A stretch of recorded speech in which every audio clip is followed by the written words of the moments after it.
Hello, I'm Diana Reif, the Artistic Director of the Charleston Literary Festival. I'd like to welcome our speakers, audience, and donors. If the past 4 to 18 months has taught us anything, it is that books and their authors, whether classical or contemporary, really matter.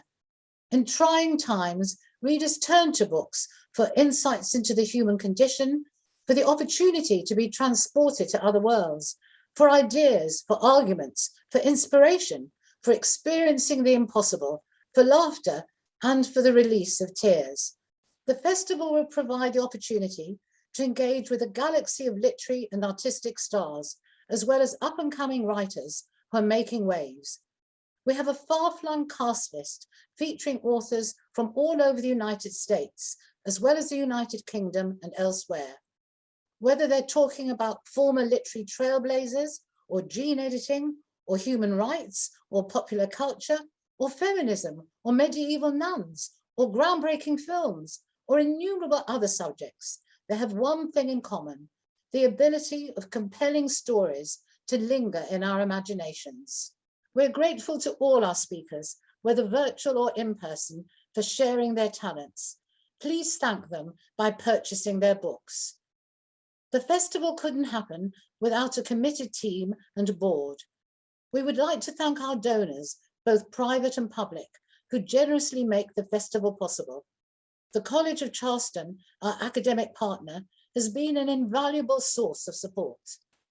It is no accident that the festival takes place in Charleston, a prime destination with a progressive literary and artistic tradition. I hope that you enjoy all the events and that they make you think and dream afresh. Good evening and welcome. I'm Maura Hogan, arts critic of the Post and Courier. Tonight, I have the distinct honor of interviewing André Aciman. A New York Times best-selling author, Mr. Aciman has written several works of fiction and nonfiction. Among them is Call Me By Your Name, his novel that was then made into an acclaimed film that you may have enjoyed here yesterday. He is also the author of Out of Egypt, 8 White Nights, False Papers, Alibis, Harvard Square, Enigma Variations, and Find Me. He is the editor of the Proust Project and is a distinguished professor at the Graduate Center of the City University of New York, where he teaches comparative literature. The New York Journal of Books once described him as a writer of such skill that he is incapable of writing anything less than thrilling. And Charles McGrath in the New York Times once observed, he writes in precise and elegant English, but in his novels and memoirs, he takes a certain melancholy pleasure in considering himself a permanent exile.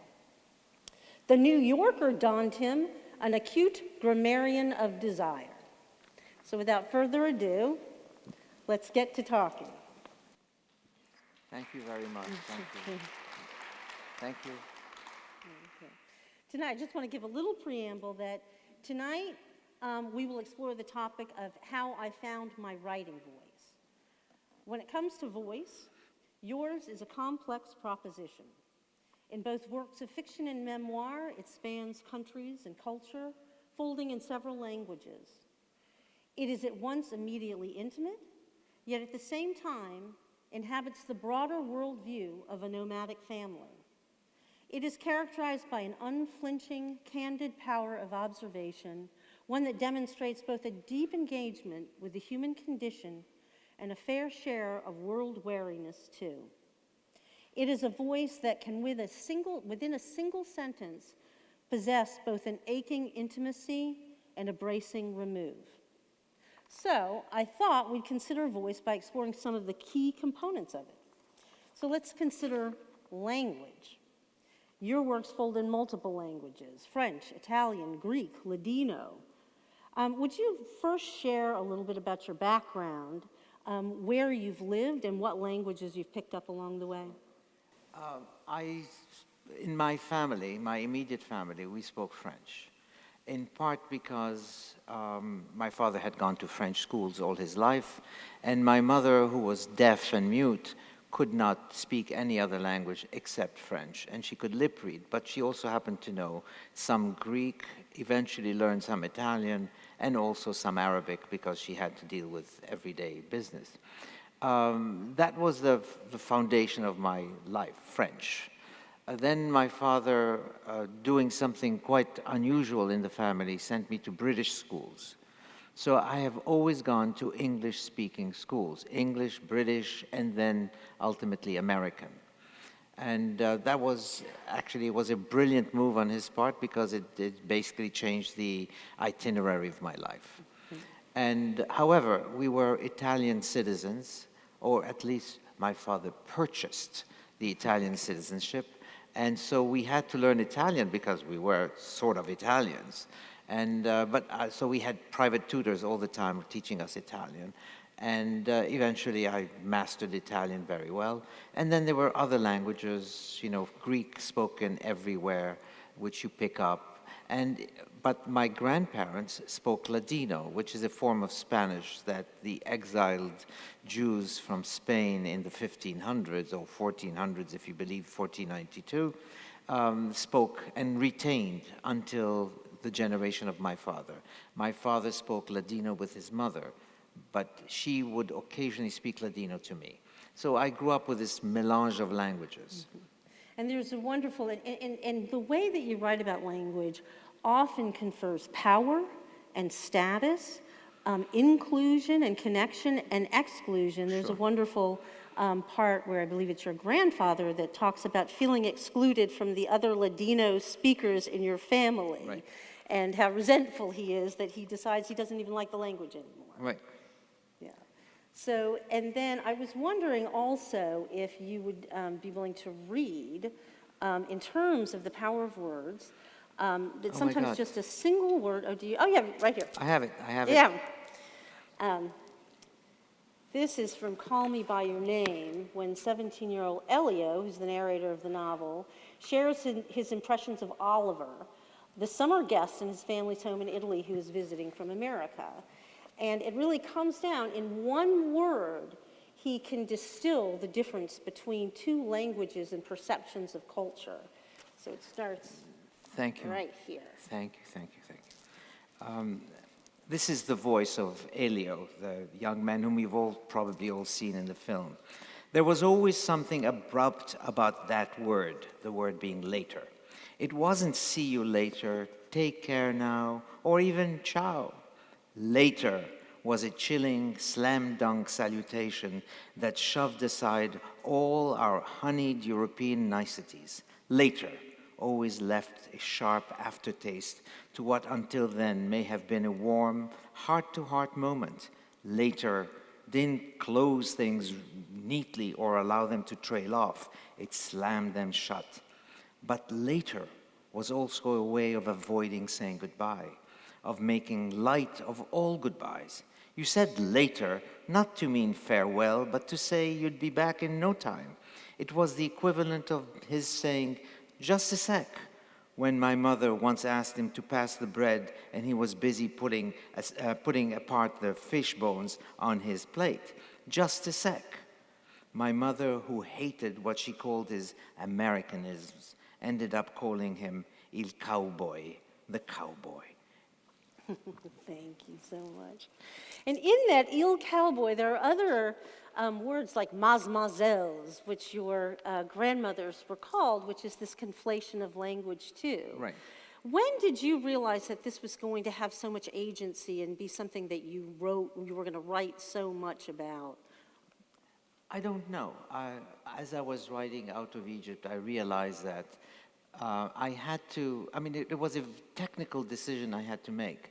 I had to let these people speak in English because I was writing the book in English, but I had to convey a bit of an accent in their voice. So I had to move some words around, not to make them ungrammatical, but to give them that flavor of something exotic, something not quite right about their English. Sometimes, in order to accentuate that, I would throw in a word that comes from a different language. But most of the languages that we had were also corrupted words. So mademoiselle became easily mademoiselle because that's how the Egyptians would call a mademoiselle. And so I love the fact, and I have fun with it. Every time there's a word that sounds weird in English, and certainly in French, I would transcribe it word for word as it appeared on the mouths of people. And I had fun with that. And is this what led to your interest in comparative literature? No, I was in comparative literature for a totally different reason. I had heard that Ezra Pound was a major in comparative literature. That's a good enough reason. And the teacher said Ezra Pound became a comparatist because he didn't want to defend his dissertation. And I didn't want to bother with defending my dissertation, so I went in comparative literature. And in fact, I never defended my dissertation, which was fun. It was very pragmatic. Language can also lead to loss of voice, which in Out of Egypt, which is this memoir of your family having to ultimately leave Egypt, when you were at the VC school and you were forced to learn Arabic. Yes. And you had all of this tutoring in Arabic, and yet when it came to actually, and it was also some poetry or prose that was anti-Semitic, and so there was a lot going on, and you refused to study it, and then you were forced to. I was forced to study it by my father, among Right. other things. I mean, we were all Jewish. We knew that this was a canard. I mean, how could a Jewish kid learn a poem that is anti-Semitic? But because of the school I was in an English-speaking school that had become totally sort of pro-Arab, pro-Egyptian, anti-Semitic, the whole thing, that there was no other choice. So I was forced to learn these things by heart. And it was impossible to learn them because I didn't even understand what I was reading. Mm-hmm. So eventually it became sort of a waste of time. So I had all these tutors who would come and teach me how to learn by heart something that I would immediately forget. Mm-hmm. Mm-hmm. And it was, you learned it by heart, and then you would go up the next day and just be deer caught in the headlights. Yeah. So another element that really is strange throughout so many of your works and has to do with voice is rhythm and tone, and it plays out in music. And so as ubiquitous as languages in your work, with many classical works sprinkled throughout them, many classical music works, can you tell us a little bit more about your discovery of music and the role it plays in your works? I think that music is important, and I love classical music, and I love chamber music, and I think my works are riddled with classical references to music, but that's just superficial. Mm-hmm. I just happen to like it. The characters that I have in my books like classical music, so that's what they listen, and that's what I tell the reader. It's almost like the soundtrack. However, there is another aspect to music which is far more important to me. It is that a good sentence, a good arrangement of sentences, has to abide by a certain sort of cadence. You need to have the flow of the words in such a way so that even if you put a comma, and after the comma you have another comma, and then a subsequent one, you know that you're headed towards a revelation that's going to come, but you don't know what it's going to be. And essentially, the rhythm of the language has to be such that when, for example, an editor in a magazine will say, why don't we shorten this sentence? You've just ruined the sentence for me. And usually I'd never criticize editors because I understand they have to save space, etc. But you've ruined my sentence. And I don't complain, I'll go along with you, but it also tells me that the editor has no ear. Yes. I have on occasion experienced that myself, and I don't know if all writers write musically, but no. I think some do. That what drives some writers is that cadence and how right. and how it crests and how it lands, and your writing does that so beautifully. And I actually was having a lot of fun when I was reading your books. When you would cite music, I'd actually call up the sonata on Alexa and read what you were talking about, listening to the sonata, and it informed it in some ways, and particularly this piece that I'm going to have you read one more about your Aunt Flora. Yes. Who was a pianist, and a teacher. Is that correct? Yes, she taught piano.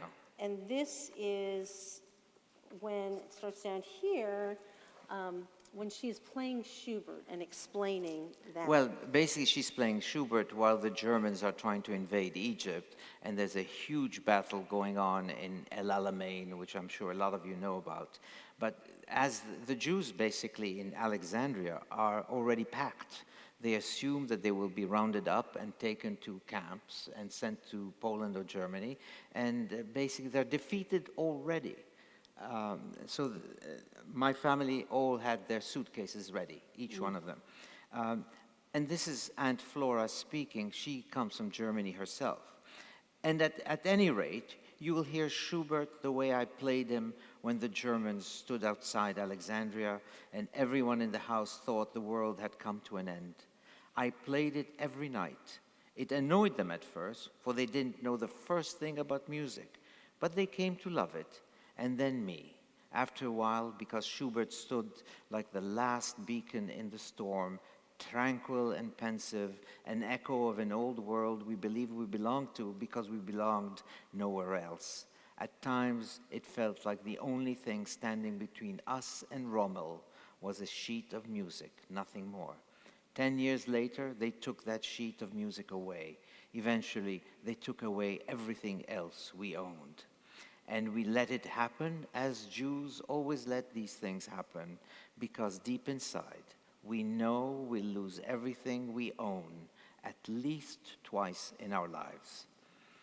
There you go. And there's so much in terms of your narrative where you build these worlds. You build these worlds that have so much detail and they're so evocative.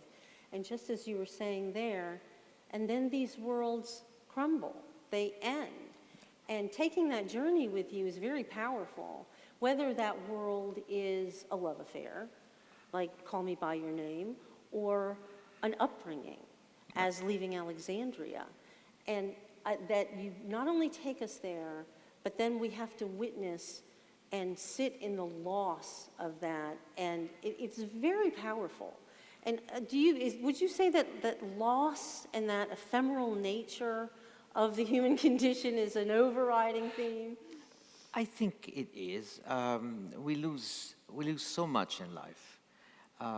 But this is something that I believe the American experience has managed to contain and curtail, if possible, because Americans tend to be so positive thinking and are taught to be. That even if you have an occasional loss or the wrong footing somewhere, eventually it gets redone. You repair it. You can reinvent yourself in America. Mm-hmm. And that's something that is totally American. Nobody reinvents themselves in Europe, far less in the Middle East. Once you're born into a situation, you're stuck in it for the rest of your life. And it's very unusual for Americans to understand this. And so I think that the experience of loss is inscribed in the human experience. And therefore you can't undo it. And I am aware of it because you lose so much in life. Actually, aging is a form of loss. It's actually the most pernicious one because eventually you know you're going to die. Nobody believes they're going to die. And you'd be wrong if you thought you were going to die. But you do know that you're going to die. That's one of the big contradictions where we live with. And there's a sort of loss, the loss of love when the thing doesn't work, when one partner leaves, as in Elio's situation. And there are also the assumption that many characters that I have assume that they will lose the partner that they're very happy with. Right. That's what I think you talked about it yesterday, but it was so poignant, and it made it into Call Me By Your Name in a way that was described as sort of unique in the filmmaking process, that father and son scene, which is all about loss and all about the fact that, each time your heart opens, the first time is one thing, and then every subsequent time is a little different, and, perhaps a little less intense. And this subject of this voice and this first coming of age character, which has played out it plays out in your memoir, Out of Egypt, Right. in Call Me By Your Name, in Enigma Variations, in the beginning of it, Right. this young love. Are you particularly drawn to that coming of age character? And it's a worldly coming of age character, but coming of age nonetheless. Can you talk a little bit about what's compelling about that? I think that something happens to us when we're sort of early teenagers. It could be love, a crush of some sort. It could be, but it doesn't have to be. Something occurs at that point, which is going to change us forever. We've already changed at the age of 7 and are more or less permanently altered then. But the second wave is sometimes more insidious because you don't exactly understand it, and it's always covered up with sexuality. But the fact remains that in adolescence we become adults, we see ourselves becoming adults, we want to rush to adulthood, and if we're smart enough, we realize that there's no coming back. And so what's the haste? And there's a sense in every adolescent that they want to grow up, and at the same time they're scared of it because they know there's never going to be coming back. And I love that moment because it is undefined, and anything that is undefined for me is substantive. It's the most eloquent way of arriving at what it is that the human condition is. You can't name it. If it is a metaphor, if adolescence is a metaphor, you don't even know what it's a metaphor of. You are constantly redefining things that cannot be defined. And I love this because that's one of the reasons why I wrote Call Me By Your Name, because I thought that the relationship between Elio and Oliver was so troubling and inhibiting that it couldn't move forward unless someone did something rather radical.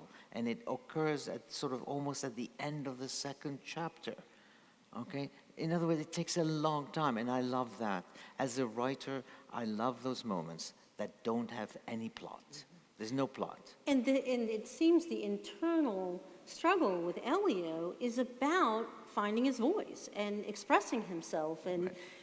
He keeps playing with words. Should I say worship? And he really drills down into the particular word and the agency of that word to Oliver, and so it sort of has this layered effect of finding his voice. And then, of course, this novel and this film have been known to kind of encourage others to find their voice in this way in terms of gay relationships. It has had that effect, absolutely. But if you go to the one scene, which was the most difficult scene to write, I wrote the book extremely fast, but that one scene sort of cornered me. It's the scene in which Elio is going to tell Oliver that he feels something for him, but he doesn't know how to say it. In fact, he may not have wanted to say anything, but somehow he is sort of brought to say something. And what happens is that Oliver responds by asking further questions, as if he has understood what the unspoken message from Elio is. And I wanted them not to be able to say to each other what was obvious to the reader. And I love those moments. And that moment was difficult because you are basically going against every single taboo that you've been brought up with. Even if you are totally frank with yourself and you've accepted the fact that you're attracted to Oliver, the fact remains that you cannot speak it. And speaking it is traumatic. And of course they do, but always with double entendres. Mm-hmm. And there's also the self-expression that Elio is pretty certain that he's keeping it from his parents too, but then we find out ultimately, at least with his father, right, that whatever that identity that he thinks he has suppressed, which is just such a beautiful moment, because we realize that as we've been taking, and you often, almost always write in first person, so we see it through that perspective, and the parents we only experience through Elio, so we don't know what's going on with them. Right. And then at the end, there's extremely subtle telegraphing of what is said or what is not said, and a little bit of encouraging. But I just thought that was so brilliant how, in terms of self-identity, and that, maybe people know you better than you think you do when you're having all these struggles. Oh, people probably know, and the father must have known all along, even before Elia was aware of they were having a relationship. The father could have sensed that, but we don't know that. And you don't even know that Oliver's aware of anything. Mm-hmm.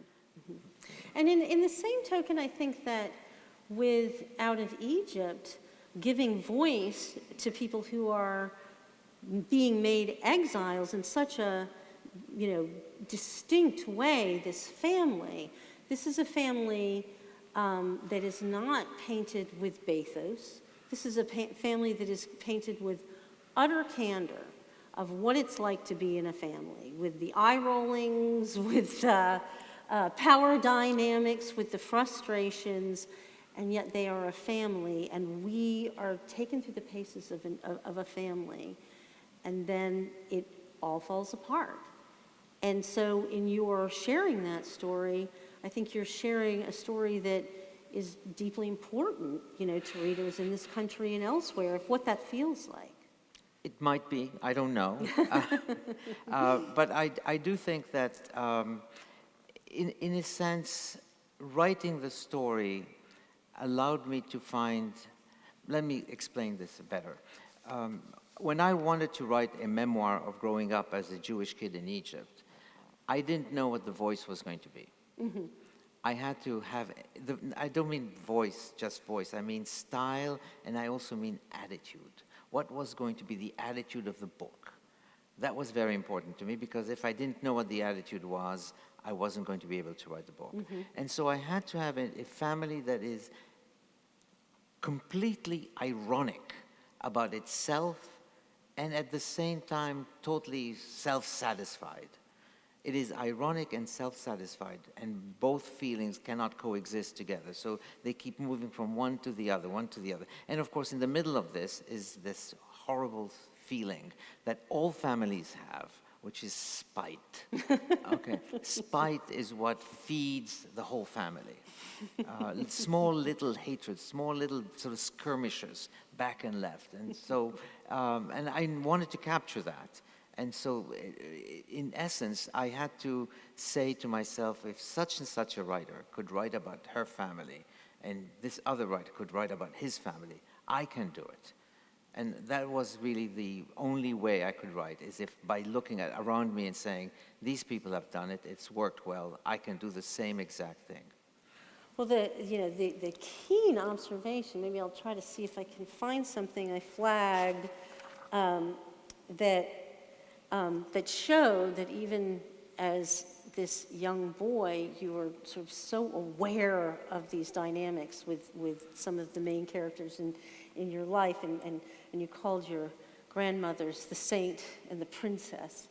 And I'll read this one, and this just drew me into all of the complexities of family dynamics and how they're coming across to the family in the world, and how they are being perceived, which is instinctively, when she saw someone passing by,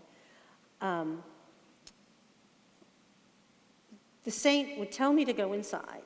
"How are you today, madam?" she would shout, her voice flying from her balcony, eager as she always was to be the first to greet anyone, a habit that invariably left you feeling remiss by comparison.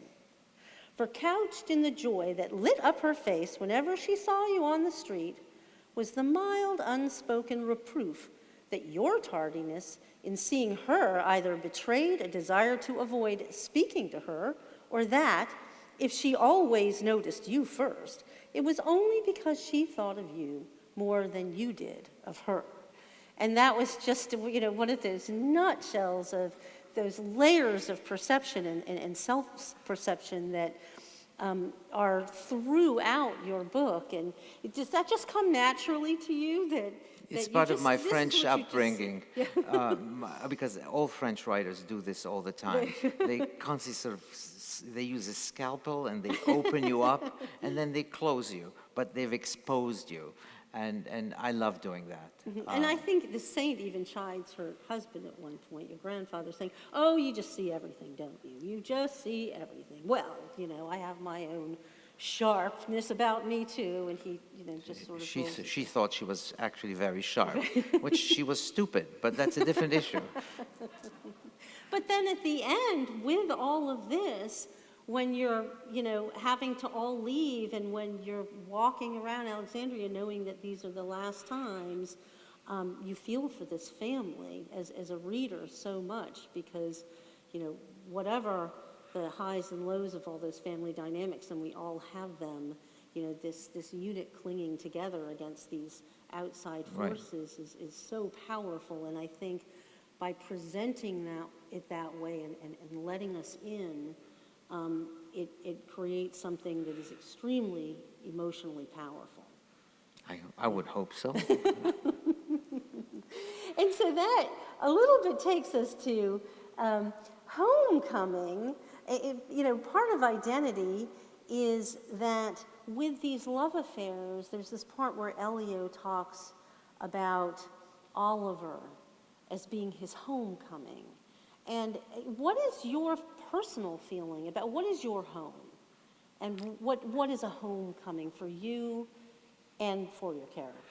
Homecoming is a very strange thing for me. Yeah. Because it's not a feeling that comes naturally. I have to be aware of it. Homecoming is when you come back from work and if you're a man, you take off your tie, you unbutton your shirt, and you sit down and watch the news or whatever it is. You've come home. You are in your element. You are in your nest. And that's a lovely feeling of coming home. If you've been traveling and you finally arrive at the airport of your home city and you feel, oh God, finally I'm at home, I understand these people, they understand me, I don't have to say too much, the taxi driver understands me, I understand him. You feel suddenly a sense of, it's almost like intimacy. And I like to use the word homecoming when you feel that you are physically in your element. You finally found your saucer, or your saucer, yes. You're in your element, in your groove.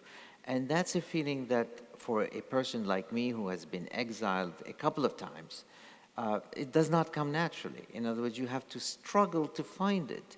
And you realize once you think you found it, that it may not last. That feeling of, I'm finally home, doesn't last, because there's always something else that comes to mind that interrupts it or diverts it from your focus.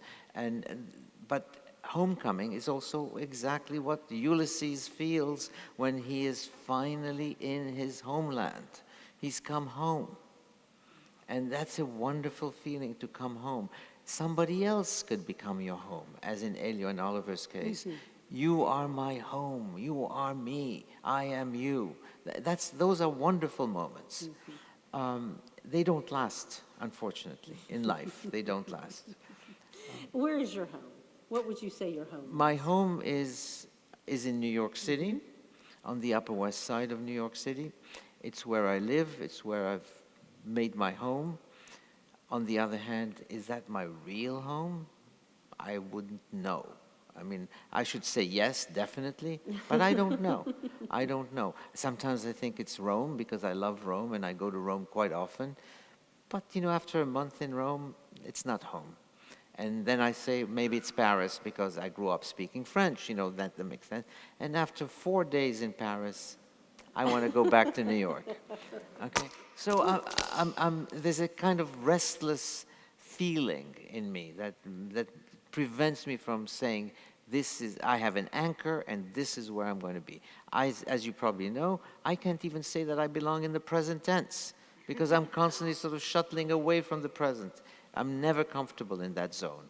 Well, and your writing also, in terms of past and present, you're often, or your characters are often living their lives as memory making. As memory making. Yes. They're already thinking of what is happening, as something that is, very quickly going to be a memory. It's going to be fleeting. It's going to be something that they're going to, probably sooner than they might want to, be looking back at as a memory. Well, I'll give you a very good example. Yesterday I was having dinner with good friends. One of them, two of them are here. My wife is here. We were having a wonderful time. And we even said, this is wonderful. And I said, I don't know how to be in the present because I know it's going to become a memory. But right now I am in the present, but I know it's going to drift. And of course today, less than 24 hours later, it has already become a memory. But it's a beautiful memory and it's one I cherish. But it's no longer there. It's no longer there. Okay, all right. I don't have a watch on me. Do you know? I'm trying to make sure. We're at 35. 35. Okay, so good. We have more time that we can talk.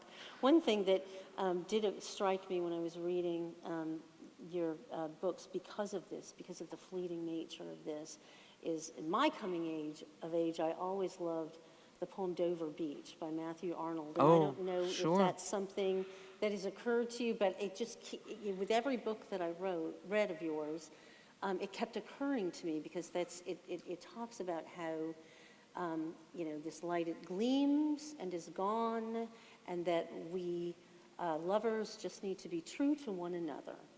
Because on this darkling plain or whatever this is. The darkling plain. Yeah. I quote the whole passage in Out of Egypt. Oh, you do? But it's not standing out. Yeah. Yeah. Maybe that's why it occurred to me. I thought, well, this sounds like Matthew Arnold. I steal left and right. right. You reference. I mean, you definitely reference your comparative literature background. So it's your books are this crash course, in literature throughout the ages, which definitely had me scrambling, saying, "Oh, I have to pick up Homer again. It's been so long." But and that's just. Do you do that just to show? No, I don't. It's because it makes sense to me. It makes sense to you. If I see a beautiful day and I'm at the beach and there's nothing around me except the water and sand, and of course I'll think of Homer and I'll think of Ulysses basically arriving, sleeping and being dumped on the floor on the shore himself, and he doesn't even know where he is. How can I resist that? So I will make a reference to Homer in that respect. But it's full of references, but they're not supposed to be noticed. Okay. There is another, it's in Out of Egypt. It's another flora passage that sort of talks about when you're touring, when you're walking around Venice, and to that ephemeral nature and to the fleeting and to summer, since you just brought the beach up in that experience. If you wouldn't mind reading it. It starts right down there, and then you're going to have to flip the page. Okay. For those of you who don't know Venice, it's okay, but San Zaccaria is one of the stops. After San Zaccaria, the Vaporetto took a wide, swooping turn and headed across the lagoon toward the Lido, the boat doubling its speed, chugging away loudly, with a cool wind fanning our faces, easing the thick Scirocco weather as I reclined and threw my head back. So we've seen Venice, I thought, mimicking my grandfather's humor as I turned and watched the city sink into timeless night, thinking of Flora and of all the cities and all the beaches and all the summers I too had known in my life, and all those who had loved summer long before I came, and of those I had loved and ceased to care for and forgot to mourn, and now wished were here with me, in one home, one street, one city, one world. Tomorrow, first thing, I would go to the beach. There you go. And one other thing I did want to bring up, let's talk about love, because, there's so much. And in Enigma Variations, there's the line, "Tenderness is sham love, easy love, the muted, civil face of love." And that really struck me, because the way that these characters are interacting and wanting to reveal themselves, but holding back, and then really wanting to show all of the different, sometimes uneasy elements of love. If you could talk to that a little bit, I think it's very compelling to make that distinction that this is not sappy love that you're trading in. No, and I think that a lot of relationships are based on, which I think is a very, very strong power, and probably the strongest, friendship. Friendship between spouses, friendship between lovers, between partners, is an amazing thing. It trumps everything else because it lasts far, far longer. But passionate love is another beast. And it is a beast, but it's the strongest thing we know. Passionate love is usually a form of physical love. It is tied to the body and it is stuck in the body. Of course, it evolves, it radiates beyond the body into some form of deep carnal affection. But I've always been interested in that aspect of it. The tenderness that I make fun of in most of my works is because tenderness is lovely. You feed on it every single day. Like friendship, you feed on it. But passionate love is something else. It doesn't last, it never lasts, but it is all-consuming. And it's persuasive. In other words, you cannot say, I don't think I'm in love with this person, I'm just infatuated. No. Even the word infatuation, the word love mean nothing because you are driven, and as I like to say, you are obsessed by the other person. And if you are not obsessed by somebody, what kind of love do you have? It's a very muted form of love. It's not passionate love. It's something else. It has its own value, and it probably is far long-lasting than the other ones. So passion, you think, is by its nature ephemeral, and it's going its construct means it's going to flame out eventually.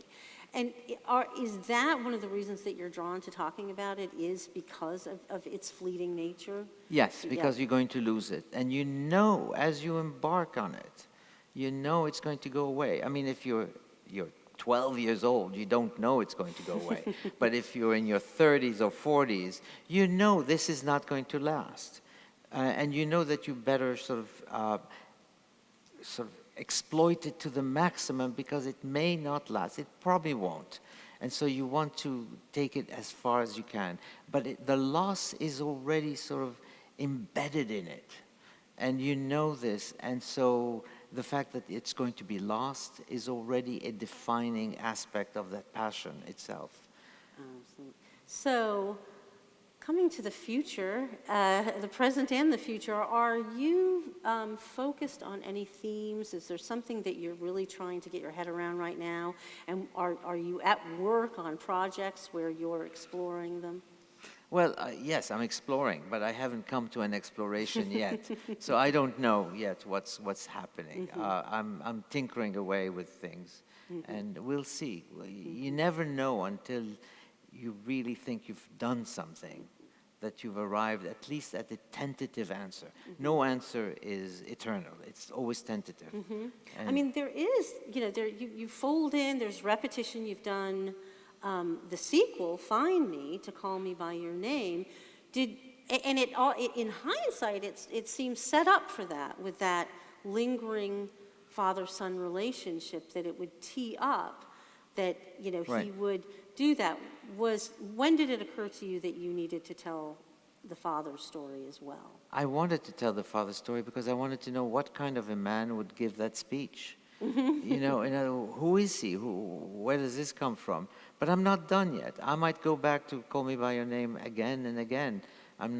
You can't be done with such a story. It has a life of its own, and it has many angles. And I love tinkering with it. I won't publish it yet, but I love going back there. Is there a moment when does something just keep nagging at you and say, oh, you're still knocking it on my cranium, I haven't finished? Oh yeah, it's still there. It is. It's constantly there. But you have to ignore it because you're doing other things. And are there some things that you're done with? A character or sort of fed up with. Yeah, that too, or you don't need to revisit them. I think that when I finish the book, I'm done with that character. Okay. But I'm not done with Clara either. She's in Eight White Nights. I like that woman a lot, and so I want to go back to her. But I don't have time, so maybe in another lifetime, who knows? Okay. Is there anything else you would like to share before I open it up for questions? No, actually, no. I'm fine. Good. Well, thank you. Thank you. Thank you. Do we want to open it up for questions? I had a question about whether you always compose in English first or whether there are times where English is inadequate for what you're trying to say. And then connected to that, as far as translation goes, a lot of authors wouldn't know if something was lost in translation when their work goes to French, but you would know. And are there times where there are things that are lost or gained when your story gets told in a different language? Okay, thank you. To go to the first part of your question, I do write occasionally, I will write a note in Italian or in French if it comes to me that way. And eventually I will translate it into English, and it seems much better in English. But sometimes sort of you spill it on paper and it comes out in Italian or in French.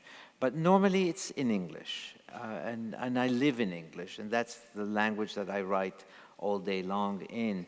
But there have been moments when I've picked up particularly the Italian translations of my book.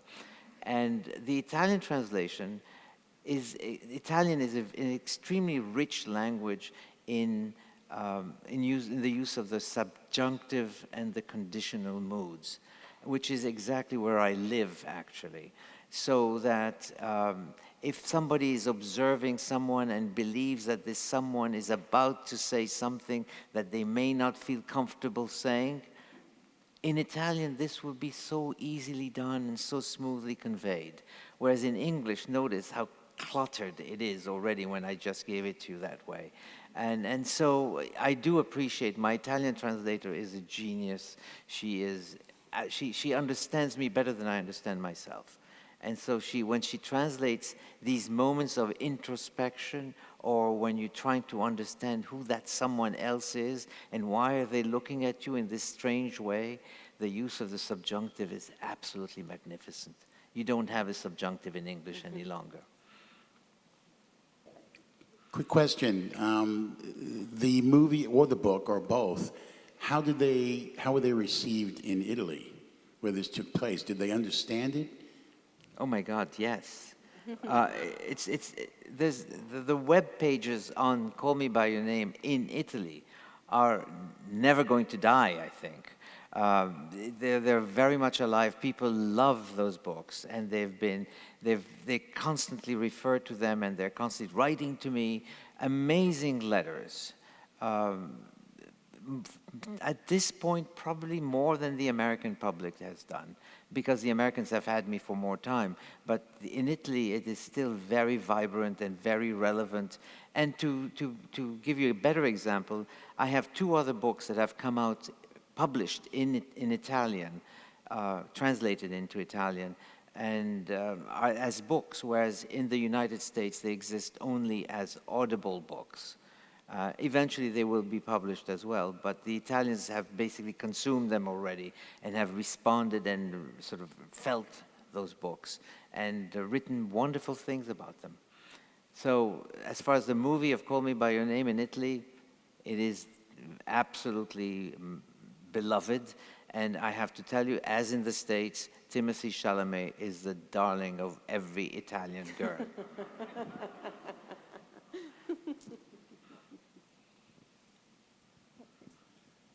I have a question for you. Where are you? I can't see you. Oh, okay, yes. Do you think it's possible in some relationships for intimacy over time to increase rather than be lost? Yes, I think it can. It had better. It would be lovely if it did. I mean, the divorce rates are very high in this country, as they are elsewhere in the world. So you have to question this. But yes, intimacy does increase because you know each other. This is one thing. You know each other. You have fewer sort of partitions between you. And that makes life much easier. And intimacy comes. Intimacy can come in many, many forms. It could be physical intimacy at first, but it morphs into something else, and then morphs again into other things. But as I said at the very beginning, friendship is sort of, we don't consider it it's not a passion, but it's the most long-lasting feeling that can exist between two people. If intimacy can increase over time, can passion increase over time? I don't know yet.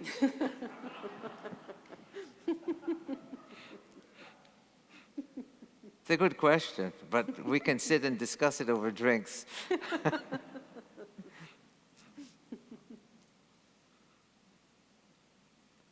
Anyone else? Oh, there's one over here. One more. With the, I can't see it. uh, Oh, I see. Yeah, there.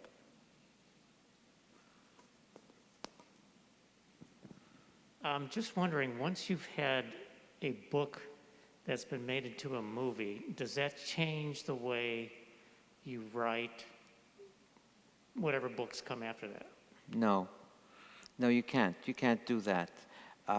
You can't even write a book hoping that it becomes a movie. You can't. It just, because then you are already, in my view, you are selling, you're selling something, you're no longer writing. When I wrote Call Me By Your Name, I had no idea. I wanted an introspective story that was sort of borders on obsession, of course. And you cannot film obsession, you cannot film introspection.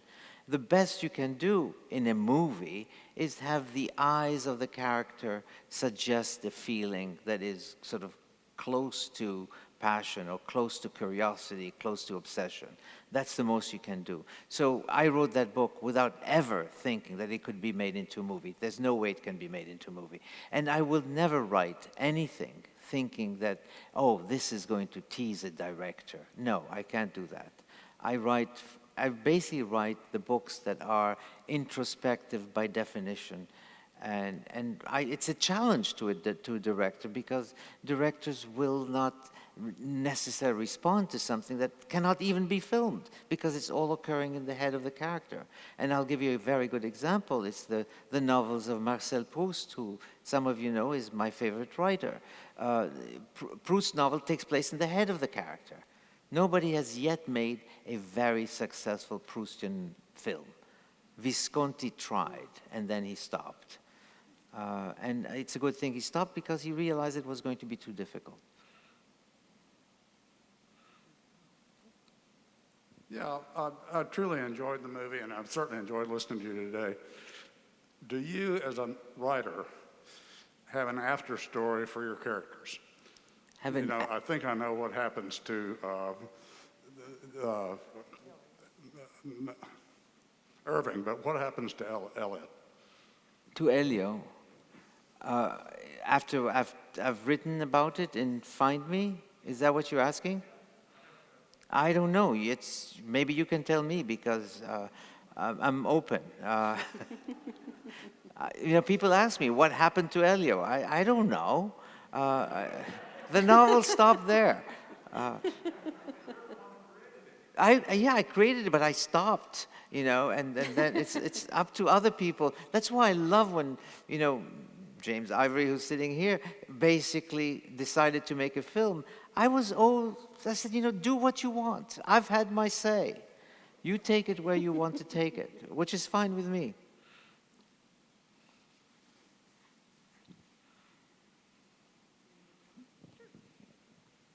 Thank you very much. Do you ever feel the need to research to find a character's voice, or is it something more innate? Research, I didn't catch after. So research to find a character's voice or a character's their ultimate being, or do you find it more innate in you? I don't research anything. Yeah. I refuse to research. It's too much work. Okay. No, I'm just joking.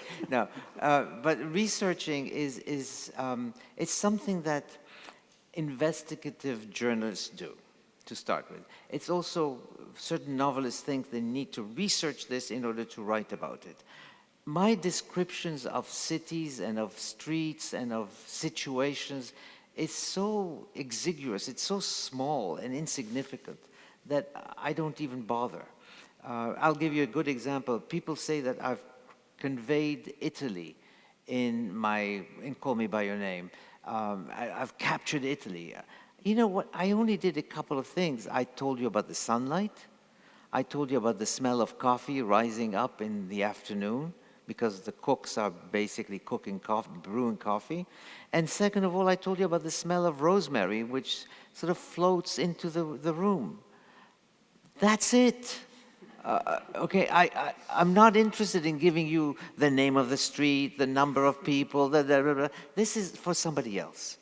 I'm more interested in what a character feels. I'm far more interested in what is the sound of an ashtray as you drag it on the floor and it gets close to your bed after you've made love.